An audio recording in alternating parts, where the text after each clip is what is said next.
Good afternoon everyone, welcome to biology solutions with Surya Prakash. आज का topic चलिए बिना टाइम वेस्ट किए स्टार्ट करते हैं। लास्ट टाइम हमने gram positive gram negative bacteria के बारे में किया था। अब जो इम्पोर्टेंट चीज आती है वो क्या है? Structure of bacteria. इसी चैप्टर में आगे बढ़ते हैं। स्ट्रक्चर ऑफ बैक्टीरिया, आज थोड़ा सा स्ट्रक्चर मैंने ड्रॉ करके रखा है क्योंकि ये कुछ ऐसी चीजें हैं जहाँ टाइम बहुत लग जाता है, तो इसलिए हमने चलिए यहाँ पर हमने एक बैक्टीरिया का प्रीव्यू दिया है। जितना आज हमने करना है उतना ही मैंने ड्रॉ किया है, और जैसे जैसे हम आगे बढ़ेंगे वैसे वैसे हम इसको ड्रॉ करते जाएंगे साथ साथ। अब देखिए, स्ट्रक्चर ऑफ बैक्टीरिया में तीन चीजें यहाँ आपको दिखाई दे रही हैं। वो तीन चीजें क्या है? सबसे पहली चीज जो यहाँ आउटर लेयर है, जो बिल्कुल इस तरह से दिखाई दे रही है, red coloured, this is glycocalyx. हम इसे ग्लाइकोकैलिक्स भी कहते हैं। और इसके साथ साथ इसी के अंदर आपको दूसरी लेयर दिखाई देगी, that is the blue coloured, which is the cell wall. Cell wall.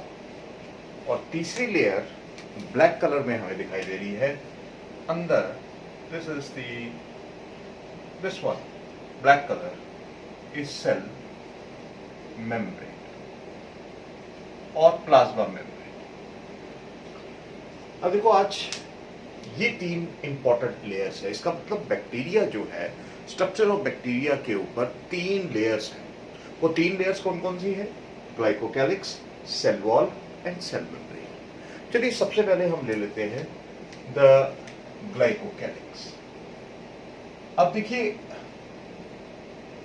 हालांकि इन तीनों लेयर्स की बहुत इंपॉर्टेंस है, क्योंकि तीनों जो है इसको एक कॉम्प्लेक्स सेल वॉल स्ट्रक्चर देते हैं। कॉम्प्लेक्स स्ट्रक्चर है ये। अब देखिए, ये ग्लाइकोकैलिक्स जो है, ये भी एक ऐसी लेयर है जो थिक है और हाई मॉलिक्यूलर वेट होती है। थिक है, हाई मॉलिक्यूलर वेट है, और इसके पास क्या है? इट इज कंपोज्ड ऑफ, देखिए साथ साथ हम छोटे छोटे पॉइंट्स, कंपोज्ड ऑफ पॉलीसेक्राइड्स, इसके पास पॉलीकॉम्प्लेक्स कार्बोहाइड्रेट्स भी हैं, देयर आर पॉलीपेप्टाइड्स, और बोथ, दोनों हो सकते हैं। हम ऐसा कर लेते हैं, पॉलीसेक्राइड्स, पॉलीपेप्टाइड्स और बोथ, दोनों हो सकते हैं। अब ग्लाइकोकैलिक्स जो है, ये यहाँ हमें दो तरह की, बैक्टीरिया में दो तरह से दिखाई देती है। या तो ये बड़ी लूज होगी, बहुत लूज लेयर होगी बाहर पड़ी हुई, या ये टफ लेयर होगी। अगर ये लूज लेयर है, remember, if it is loose glycocalyx, loose glycocalyx is known as, हम इसे क्या कहेंगे? It is known as slime layer. हम इसे स्लाइम लेयर कहेंगे, याद रखिएगा। Loose glycocalyx is the slime layer, and where it is present tightly और टफ ग्लाइकोकैलिक्स, क्लोजली हेल्ड, बहुत सख्त होती है ये लेयर, स्ट्रॉन्ग होती है। अगर ये टफ फॉर्म में है, tough glycocalyx, strongly held together, it is known as capsule.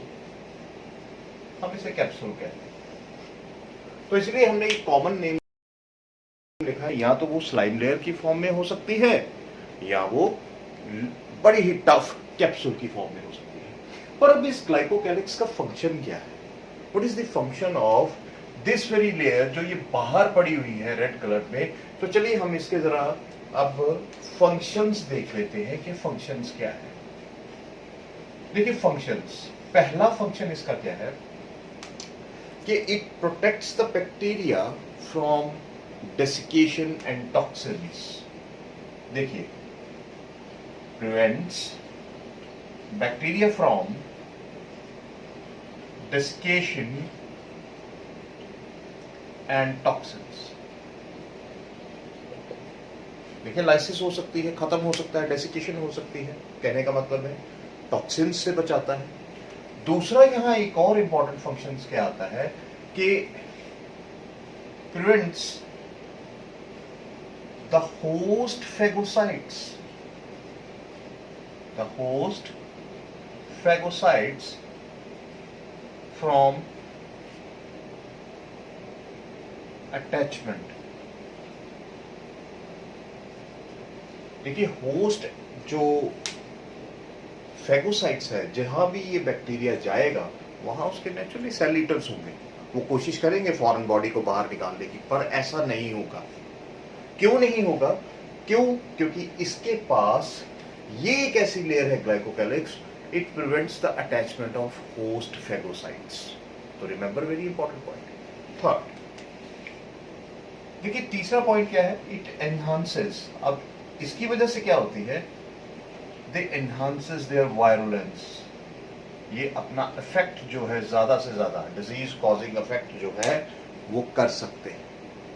There virulence is increased, बीमारी पैदा करने की क्षमता बढ़ जाती है इनमें, तो बहुत इंपॉर्टेंट है। और चौथा और लास्ट फंक्शन क्या आता है, प्रोवाइड्स और प्रिवेंट्स अटैचमेंट ऑफ वायरसेस। तो देखिए ये हमारे पास 4 इंपॉर्टेंट फंक्शंस हैं जो ग्लाइकोकैलिक्स के आपने याद रखने हैं। आगे यूकैरियोटिक मेम्ब्रेन आएगी, वहां हम ग्लाइकोकैलिक्स की बात करेंगे कि वो किस तरह से बनता है। लाइपोप्रोटीन्स होती हैं, है ना, लाइपोप्रोटीन्स होती हैं। सो वो बेसिकली बाहर जो है वो सेल मेम्ब्रेन के पड़ी होती हैं, और अल्टीमेटली ग्लाइकोलाइपिड्स एंड ग्लाइकोप्रोटीन्स जो है ये दोनों मिलकर क्या है ग्लाइकोकैलिक्स बना देती है। तो एक प्रोटेक्टिव लेयर है। बैक्टीरिया के केस में हम यहाँ देख रहे हैं कि ग्लाइकोकैलिक्स एक ऐसी प्रोटेक्टिव लेयर है जो यहाँ 4 फंक्शन कर रही है। तो रिमेंबर ये याद रखिएगा। अब आगे चलते हैं। ग्लाइकोकैलिक्स के बाद हमारे पास आते हैं second layer, which is the very very important layer, which is known as cell wall. चलिए सेल वॉल की अब बात कर लेते हैं। Second part is the cell wall. देखिए सेल वॉल ये दिखाई दे रही है हमें और पूरी तरह से कवर्ड है बैक्टीरिया को, और इस ग्लाइकोकैलिक्स लेयर के अंदर होती है। अब इसका स्ट्रक्चर बड़ा डिफरेंट सा होता है, थोड़ा सा ग्राम पॉजिटिव और ग्राम नेगेटिव बैक्टीरिया में thickness of the cell wall different होती है, वो हम अभी बात करते हैं।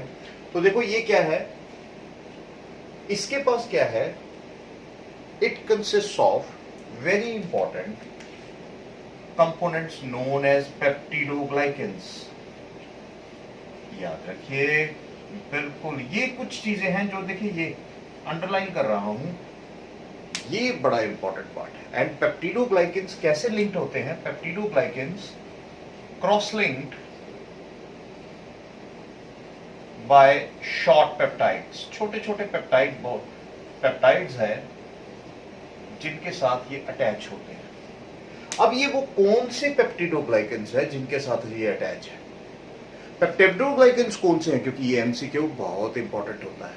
तो कौन से पेप्टिडोग्लाइकेंस है जो यहां पर इस सेल वॉल में प्रेजेंट होते हैं? तो note down these peptidoglycans, these are NAM and हम इसको कह सकते हैं NAG, यानी N-acetyl muramic acid, N-acetyl muramic acid and N-acetyl glucosamine. तो देखिए 2 कंपोनेंट्स यहां हमें दिखाई दिए, ये जिंदगी भर याद रख लो, बस इसको भूलना नहीं है कि पेप्टिडोग्लाइकेंस 2 जो है सेल वॉल में प्रेजेंट होते हैं, those are N-acetyl muramic acid and N-acetyl glucosamine, which are cross linked by short peptides. कहने का मतलब क्या है, जरा देख लेते हैं थोड़ा सा।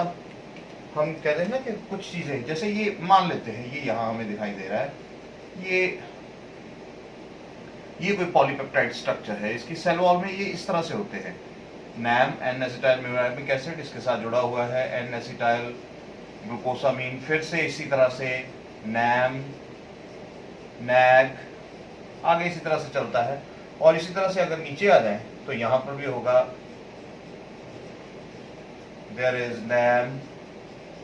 तो इस तरह से आप देख रहे हो ये चेन जो है ये बनी होती है, ये इस तरह से स्ट्रक्चर होता है, और ये आपस में मैंने कहा ना they are cross linked by short polypeptide. तो क्रॉस लिंक्ड क्या है, देखो दीज आर क्रॉस लिंक्ड, इस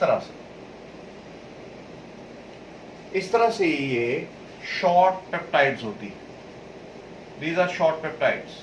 These red colored bonds which are formed by very small amino acids. So short peptides are there. So इस तरह से क्या है, ये पूरी की पूरी सेल वॉल जो है वो आपस में स्ट्रांगली हेल्ड होती है।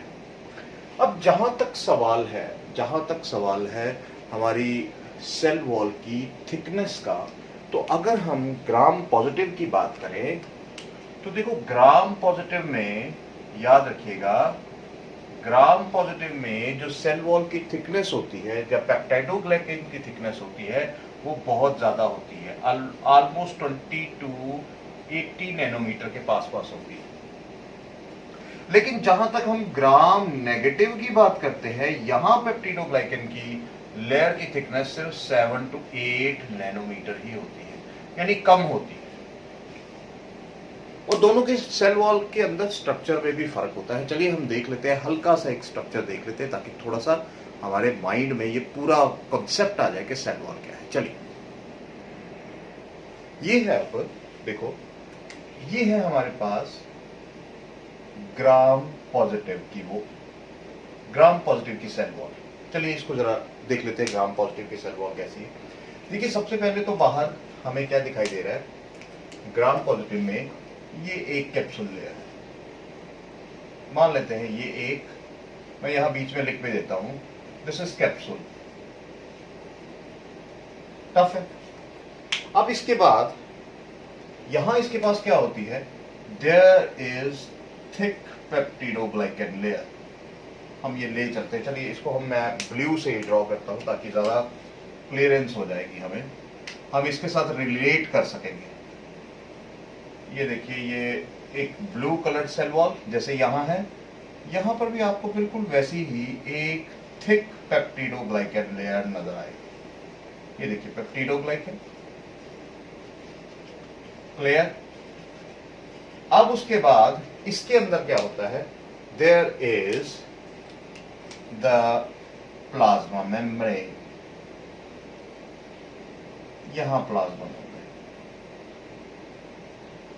ये है हमारी प्लाज्मा मेम्ब्रेन।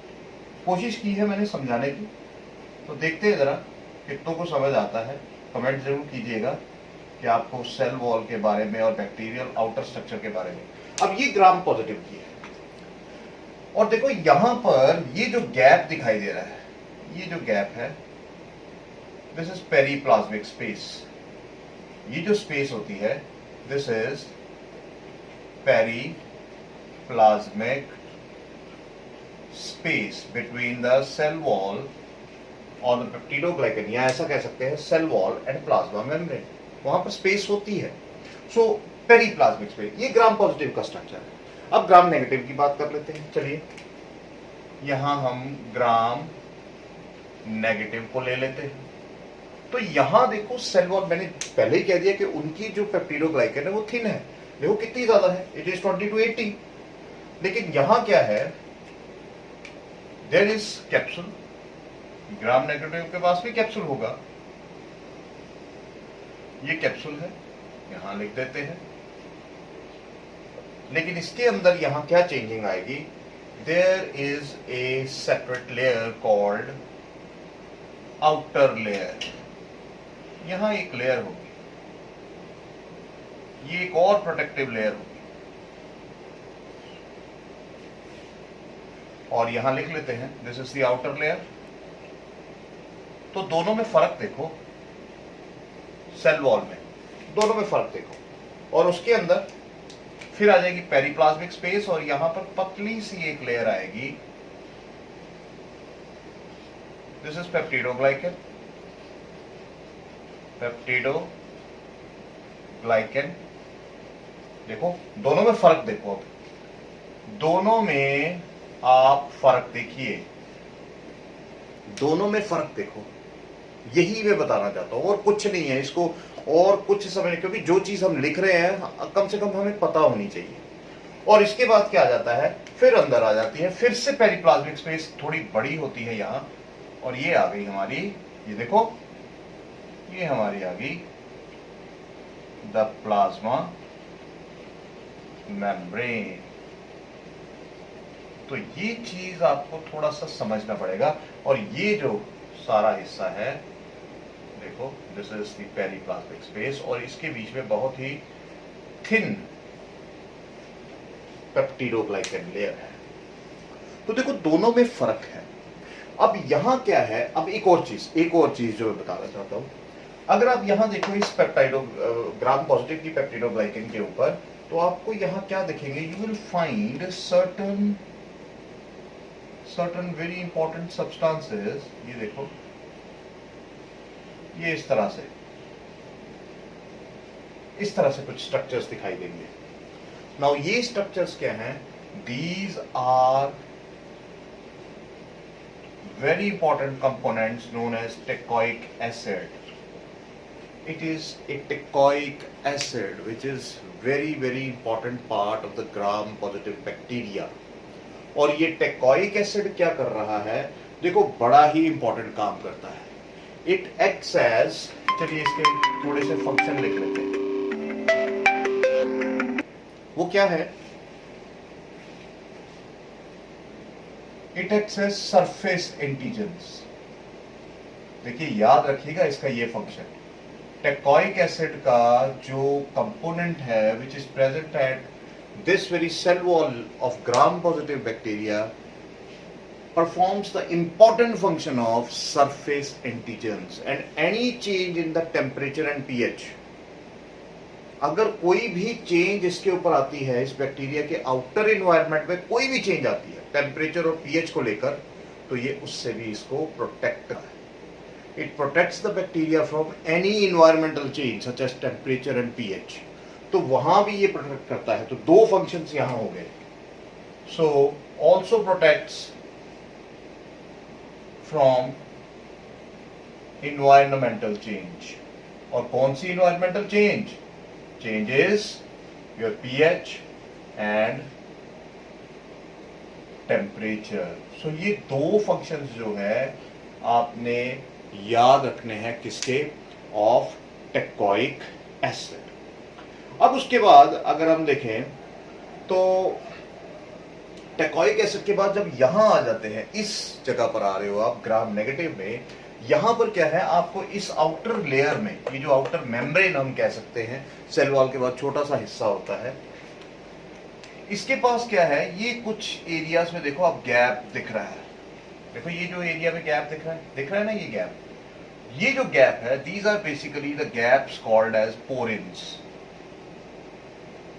और ग्राम नेगेटिव बैक्टीरिया में ये पोरिन्स क्या करते हैं, they basically allow the entrance or permeability of small hydrophilic molecules. Very important. So small hydrophilic molecules के लिए ये बड़ा permeable होता है। Small hydrophilic molecule permeability. तो ये याद रखिएगा कि यहाँ पर आपको अब शायद मुझे लगता है काफी हद तक आपको क्लियर हो चुका है कि ग्राम पॉजिटिव और ग्राम नेगेटिव की सेल वॉल में क्या फर्क होता है। मेजर डिफरेंस याद रखिए, it is the peptidoglycan layer thickness, ये होती है, and the presence of porins, nutshell, presence of porins in gram negative and presence of teichoic acid in gram positive. I think आपको सारा समझ आ गया होगा, और अगर नहीं भी आया है तो एक बार फिर से लेक्चर देखिए, आपको होपफुली ये समझ आएगा। तीसरा जो कंपोनेंट आज के लिए लास्ट है, दैट इज प्लाज्मा मेम्ब्रेन। चलिए हम ये प्लाज्मा मेम्ब्रेन ले लेते हैं, that is called as cell membrane जिसे हम कहते हैं। अब देखिए सेल मेम्ब्रेन की एक तो आपको हमेशा याद रखनी है कि हमेशा एक प्रॉपर्टी याद रखो, एक प्रॉपर्टी हमेशा याद रखिए कि ये सिलेक्टिवली परमिएबल है। कहीं भी कोई क्वेश्चन आ जाए, कुछ भी आ जाए, बड़ी बार मतलब अब मैं देख रहा हूं कि अपने कैरियर में बहुत सारे बच्चे गलत कर देते हैं। सिलेक्टिव इन नेचर, यानी एंट्री और एग्जिट जो है ये सिलेक्टिव मॉलिक्यूल्स की करती है। लेकिन अब उसके बाद ये चीज आ जाती है कि सेल मेम्ब्रेन बनी किसकी है, देखो बनी तो उसी की है जैसे यूकैरियोटिक सेल मेम्ब्रेन बनी है। यूकैरियोटिक अगर सेल मेम्ब्रेन की बात की जाए तो वो that is formed of bilipid layer, phospholipids and proteins, उसी की बनी है। लेकिन कुछ फर्क होता है यहां पर।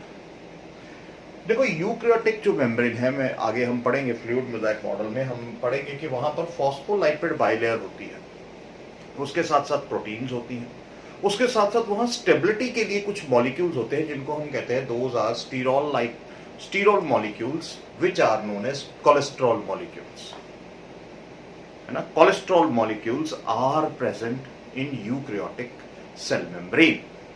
लेकिन अब यहां क्या है, ये जो बैक्टीरिया की सेल मेम्ब्रेन है, यहां सिर्फ एक फर्क है, और वो फर्क क्या है, यहां पर देखिए presence of no doubt the phospholipids and proteins हैं, फॉस्फोलाइपिड्स एंड प्रोटीन्स की बनी है। लेकिन इसके साथ साथ एक चीज आपने याद रखनी है, नो कोलेस्ट्रॉल। इसमें कोलेस्ट्रॉल नहीं होता, इसकी मेम्ब्रेन में कोलेस्ट्रॉल नहीं होता, बाकी स्ट्रक्चर वैसा ही आगे आएगा। लेकिन अब इसकी जगह पर स्टेबिलिटी का काम कौन करेगा? Who will do that very particular function, stability of the cell membrane? जरूरी है कि नहीं जरूरी है? देखो स्टेबिलिटी होना तो जरूरी है। तो यहां पर क्या आएंगे, यहां पर इनकी जगह, कोलेस्ट्रॉल की जगह क्या होंगे, यहां हम कर लेते हैं pentacyclic sterol like compounds, sterol like structures, और उन्हें क्या कहते हैं, दो स्ट्रक्चर्स आर नोन एज होपेनॉइड्स। देखिए ये वो स्ट्रक्चर्स हैं जिन्हें हम क्या कहते हैं, होपेनॉइड्स कहते हैं। देखिए यहां ध्यान रखिए, होपेनॉइड्स। अब ये होपेनॉइड्स क्या करते हैं, होपेनॉइड्स जो है अल्टीमेटली ये काम करते हैं स्टेबिलिटी का, बहुत इंपॉर्टेंट काम है इनका, बहुत इंपॉर्टेंट स्टेबिलिटी का काम करते हैं। और इसीलिए पर अब देखिए ऑलमोस्ट सिर्फ फर्क क्या है, होपेनॉइड्स का ही फर्क है, बाकी कोई फर्क नहीं है। बाकी ऑलमोस्ट स्ट्रक्चर जो है सेल मेम्ब्रेन का सेम ही होता है। दूसरी चीज, अब यहां पर क्या है, कई बार ऐसा भी होता है, कि यहां पर एक चीज और मैं बता दूं, एक चीज जो मुझे अब एकदम से बीच में अब जो कहते हैं टोकने वाली बात आ गई। There are present certain structures inner to the cell membrane. देखिए यहां आपको कुछ ब्लू कलर्ड स्ट्रक्चर्स नजर आएंगे, and these blue coloured structures are known as, ये जो यहाँ पूरी मेम्ब्रेन के अंदर देखो, यहाँ हमें राउंडेड जैसे स्ट्रक्चर्स नजर आ रहे हैं, these are respiratory enzymes, these are respiratory enzymes. बहुत सारे फंक्शंस होते हैं, सेल मेम्ब्रेन काफी फंक्शन करती है, एंजाइम सिंथेसिस करती है ना, सेल वॉल के कुछ कंपोनेंट्स को बनाने में हेल्प करती है, अपनी सिंथेसिस के लिए हेल्प करती है, लाइपिड सिंथेसिस के लिए हेल्प करती है। तो ये सारे काम जो है, ये जो एंजाइम सेल मेम्ब्रेन के अंदर पड़े हैं, they perform the function of all these functions. किसी भी तरह की सिंथेसिस करनी है, सेल वो मेम्ब्रेन सिंथेसिस करनी है, लाइपिड सिंथेसिस करनी है, एंजाइम सिंथेसिस करनी है, तो उनका वो सारा काम कौन करेगा, यही रेस्पिरेटरी एंजाइम्स करेंगे। अब उसके बाद देखिए, इसके अलावा यहां पर आपको क्या दिख रहा है कि ये जो सेल मेम्ब्रेन है, ये क्या कर रही है, अंदर की तरफ कुछ इस तरह से मुड़ गई हुई है, कुछ एक बड़ा कॉइल्ड स्ट्रक्चर बना हुआ है, इन्वेजिनेशन बनी हुई है। और ये इन्वेजिनेशन क्या है, this invagination is known as mesosome. This invagination is known as mesosome. और ये भी किससे बनी है? It is formed from the cell membrane. Cell membrane ही अंदर की तरफ इन्वेजिनेट हो जाती है into this cytoplasmic surface of the bacteria. This is mesosome. और फंक्शन क्या है? फंक्शन करते हैं नेक्स्ट वीडियो में, जहां हम साइटोप्लाज्म के बारे में पढ़ेंगे। तो आई होप आपको इस पूरे cell wall, cell outer coat के बारे में पता लगा होगा, जो 3 चीजों से बना हुआ है, glycocalyx, cell wall and cell membrane. I hope आपको समझ आया होगा। Do like and subscribe the video, और मिलते हैं आपको कल नेक्स्ट पार्ट में, second part of the structure of bacteria में। Thank you very much.